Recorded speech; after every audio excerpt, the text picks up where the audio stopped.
écueille les obstacles, c'est comme ça que j'ai voulu l'écrire, parce que l'idée c'est d'arriver à faire de nos obstacles un tremplin.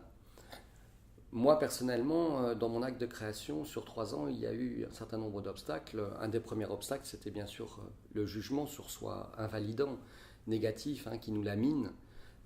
Avec la lignée que j'avais, un grand-père dont je porte le prénom et le nom et qui, 40 ans après sa mort, est encore en tête sur les pages de Google, c'est pas facile à porter.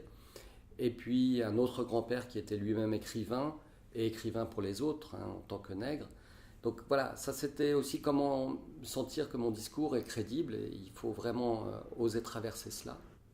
Un autre obstacle qu'on peut avoir dans la création, c'est de vouloir en faire trop en dire, trop complexifier, et puis le discours se dilue, on en perd de sa moelle, substantifique moelle, et là, on n'écrit plus pour l'autre, mais on serait comme si on voulait se faire plaisir à soi.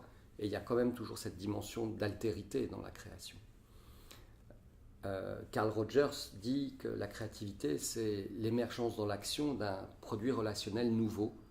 Et dans cette idée d'un produit, un livre par exemple, me concernant, mais relationnel, c'est-à-dire qui est bien fait pour être lu. Comment simplifier des savoirs complexes?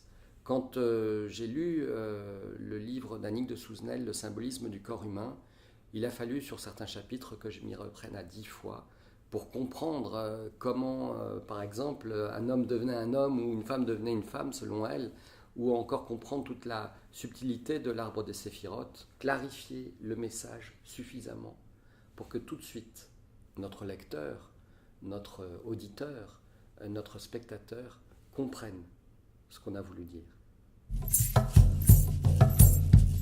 Si vous êtes droitier, écrivez de la main gauche la phrase suivante. J'ai le droit de ne pas y arriver. Si vous êtes gaucher, faites-le de la main droite. Et faites cette pratique aussi souvent que vous pouvez jusqu'à ce que ce que vous écrivez devienne lisible. Et vous verrez que ce formidable outil vous permet de traverser le jugement négatif sur soi et d'accepter tous les obstacles comme des opportunités.